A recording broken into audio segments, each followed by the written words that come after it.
Okay, we're going to read another story today. And this one is called Grace for President. Do you know what president is? Yes. What's a president? I do. What's president? Someone that's in charge of a country. It's in charge of a country. That's right. So this is Grace for President. And she looks like a little girl. Do you think she wants to be in charge of the whole country, or is she going to be in charge of something else? In charge of her class. Maybe her class or her school. So let's find out about Grace. Grace for President. On one Monday morning in September, Mrs. Barrington rolled out a big poster with all the president's pictures on it. Grace Campbell could not believe her eyes. So look, she's looking at this big picture. There's lots of guys on there, huh? What do all those guys look like?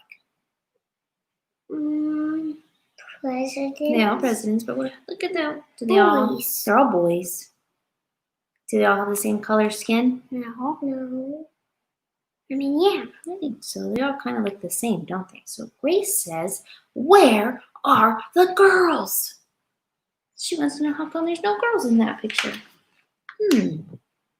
That is a very good question, said Mrs. Barrington. The truth is, our country has never had a woman president. No girl president? Ever? Grace asked. No, I'm afraid not, said Mrs. Barrington. Grace sat at her desk and stewed. Do you know what that means? She stewed. It means she's thinking about it, like it's going over and over and over and over and over in her head. No girls? Who'd ever heard of such a crazy thing? Finally, she raised her hand. Yes, Grace? I've been thinking it over, and I'd like to be president. Several students in the class laughed. Well, I think that's a star-spangled idea, Grace, said Mrs. Barrington. In fact, we can have our own election right here at Woodrow Wilson Elementary. The snickering in the room stopped. Grace smiled. Would anyone else like to run for president? Mrs. Barrington asked the class. Nobody raised their hand. Becoming president was going to be easy, Grace thought. Here, I'm going to go get Henry because he's waking up. I want you to count how many students are in that class. 1, 2, 3, 4, 5, 6, 7, 8. 8.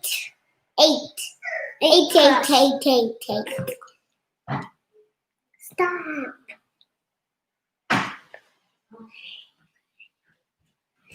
8 class. There's 8 in the class? Mm-hmm. Okay, so Grace wants to be in charge, and she's the only one out of all of those 8 kids that wants to be president. So she thinks it's going to be so easy. Hey, buddy. Hey, buddy. We're trying to read a story right now. Maybe you can't. Okay, let's do this. Do you think it'll be easy for her? I don't. You don't think so? Think it'll be harder? Because some of them may change their minds and then they'll be like, oh, actually, I do want to be. Maybe. Let's find out. The next day, Mrs. Barrington made an announcement. In the name of democracy, I have invited Mrs. Waller's class, shh, buddy, to join our election.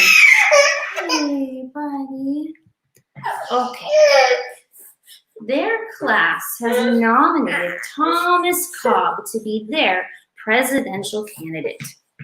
Grace's heart sank. Thomas was the school's spelling bee champ. His experiments always took a blue ribbon at the science fair, and he was captain of the soccer team. Becoming president wasn't going to be so easy after all, Grace thought. Hey, Barbara, it's okay. It's okay. Do you know, it says in the name of democracy. Do you know what that means? So in our country, we are a democracy where people get to vote for their leaders. So they want to practice that at their school too. Here, sit down here. Mommy will stand with Henry. All right, let's see what's next. Ooh. The teachers put the names of all 50 states and the District of Columbia into a hat. Everyone except for Grace and Thomas got to choose a state. So they're all going to pretend that they're one of these states that they're going to vote for. I'm Texas, said Anthony. I'm New Hampshire, said Rose. I'm Michigan, said Robbie. What does the number 17 mean? Each state, see how on their map here, they have numbers on the states? Each state is assigned a number of electoral votes. That number is determined by how many people live in that state, said Ms. Barrington. Each of you will be a representative for your state. Altogether, our country has 538 electoral votes, Mr. Waller explained. On election day, the candidate who receives 270 electoral votes or more wins the election. Why 270? Asked Rose. That's more than half of all the electoral votes, Mr. Waller said. Becoming president really wasn't going to be so easy, Grace thought. So the different states, sometimes they're big, but like this one has only 3 because they don't have as many people that live there as this one does. Wait, that's what they're talking about. That one only has 3 people living there? No, but they get 3 votes. That whole state gets 3 votes. It's kind of complicated. Those people? Sort of. Let's not focus so much on that number. It's more about becoming president. Grace came up with a campaign slogan. Make history. Vote for Grace Campbell. Thomas came up with his own campaign slogan. Vote for Thomas Cobb, the best man for the job. Grace listened to what issues were important to the students, and she made a list of campaign promises. A peaceful school, no bullies. A cleaner school, no littering. Better hot lunches, no more fish stick tacos. Thomas made up his own list of promises. Free tutoring, free soccer lessons, fish stick tacos every week. Grace made campaign posters and buttons. Thomas made buttons and posters too. Let's see. Each week, the teachers set aside time for the candidates to meet with their constituents. That just means the other people. Polls were taken. Voters were making their choices. So they're trying to think about who's the better one to vote for. Grace continued to campaign. Look at her up on top of the playground. At recess, she gave speeches. During lunch, she handed out free cupcakes. After school, she held rallies. What are rallies? Like parties, kind of, to get people to want to vote for her. Meanwhile, Thomas wasn't worried. He had cleverly calculated that the boys held slightly more electoral votes than the girls. So he says because there's more boys, he's going to win. That's what he thinks. At recess, Thomas studied his spelling words. During lunch, he worked on his latest science experiment. And after school, he played soccer. Even before the election, Grace made good on her promises. She joined the safety squad. She organized a school beautification committee, and she volunteered her time in the school cafeteria. So all those things she made on her list, she was starting to do even before she was voted to be president. Do you think people like that? Maybe. All right, let's see. In early November, Woodrow Wilson Elementary hosted a special Election Day assembly. Grace and Thomas took their places on stage as the school band began to play. Henry was the first representative to approach the microphone. The Yellowhammer state of Alabama cast its 9 electoral votes for Thomas Cobb. Fletcher said, the last frontier state of Alaska cast its 3 electoral votes for the best man for the job, Thomas Cobb. Hannah called out, the Grand Canyon state of Arizona cast its 10 votes for Grace Campbell. And so it went. State after state after state cast their votes. The scoreboard in the gymnasium kept track of the totals. The voting demonstration was quickly coming to an end. Clara approached the podium. The Badger state of Wisconsin cast its 10 votes for my best friend, Grace Campbell. Grace looked at the scoreboard. Thomas had 268 electoral votes. She had 267. That's very close, isn't it? There was only one state still unaccounted for. Wyoming. Let's see. Thomas grinned. Grace felt sick. Sam walked up to the microphone. He looked at Thomas. He looked at Grace. He looked down at Grace's handmade flag. Sam didn't say a word. What are you waiting for? Thomas whispered. The band stopped playing.